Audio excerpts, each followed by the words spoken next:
Nouvelle victoire pour le Real Madrid de Zinedine Zidane qui conforte sa place de leader en championnat.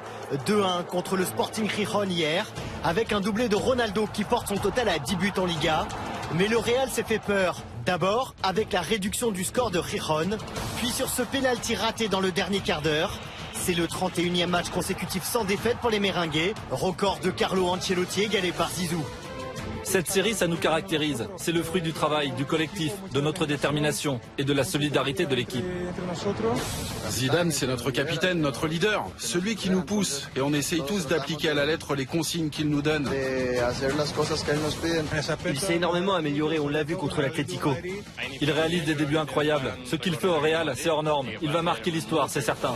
Cette série d'invincibilité est historique. On espère qu'elle va durer longtemps. Vicente Calderón la semaine dernière, un triomphe 3-0 du Real sur l'Atlético. Le coup de génie tactique de Zidane qui a pris Simeone à son propre piège. On a bien respecté le plan qui était mis en place. On savait comment se placer. On a réussi à mettre beaucoup d'intensité dans tous nos déplacements. Et on a réussi à être tranchant dans nos actions et c'est ce que le coach attendait. Cristiano Ronaldo positionné avant-centre, Bale très proche de lui et des latéraux qui bloquent les couloirs. Le coach français sait aussi s'adapter. On imagine Zizou, l'entraîneur, exclusivement sous le prisme de l'esthétisme. C'est quelqu'un qui se soucie aussi de cet équilibre défensif. Et on peut voir notamment dans ce match qu'à certains moments il peut faire un pressing très haut, à certains moments il peut être dans une position beaucoup plus basse et jouer les attaques rapides. Il n'a pas un jeu qui est exclusivement basé sur la conservation du ballon alors qu'il a des joueurs qui sont techniques. Donc il y a plusieurs variantes et ce qui rend aussi son jeu moins déchiffrable. Claude Makélélé, coéquipier du Français au Real, s'est formé au métier d'entraîneur dans la même promotion. Les choix tactiques de Zidane et ce côté stratège ne le surprennent pas. Il y avait une possibilité pour le Real Madrid d'avoir peut-être pas la possession, mais être intransigeant au niveau de l'efficacité. Ça, il a gagné son pari parce que c'est quelqu'un qui regarde beaucoup, qui connaît le football aussi, qui regarde beaucoup les matchs. Le lendemain, la presse est dithyrambique. Pourtant, quand le Real a enchaîné 4 nuls consécutifs en début de saison, les critiques n'ont pas épargné l'icône. Depuis le début, il y a cette fausse idée que ce n'est pas un entraîneur, mais seulement un bon gestionnaire de groupe. Et là, il est en train de prouver que c'est un grand coach.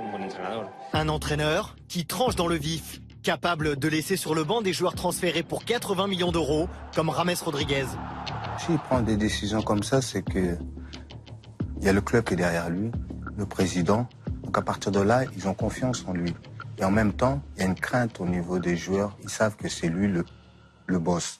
Malgré la pression populaire, Zidane reste un pragmatique, fidèle à ses principes. Nous lui avons demandé vendredi quelle était sa priorité entre le jeu et les résultats. Moi, j'adore gagner. Enfin, je suis un gagneur. Moi, je joue pour gagner. Après, que je sois critiqué parce qu'on fait 2 matchs nuls, ça va pas changer mon quotidien.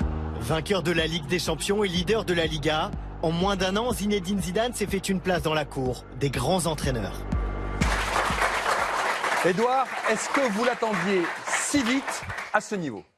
Non, certainement pas. Mais en tout cas, ce que je vois, c'est que c'est un grand manager. Il sait très bien s'entourer. Il s'est entouré de David Bettoni, qui était un milieu de terrain, et surtout un préparateur physique. C'est pour ça que face au 3-0 contre l'Atlético de Madrid, ils ont joué avec beaucoup d'intensité. C'est un Real qui joue avec beaucoup d'intensité. Pourquoi ? Antonio Pintus, il l'a connu à l'Italie, on l'a connu à Marseille.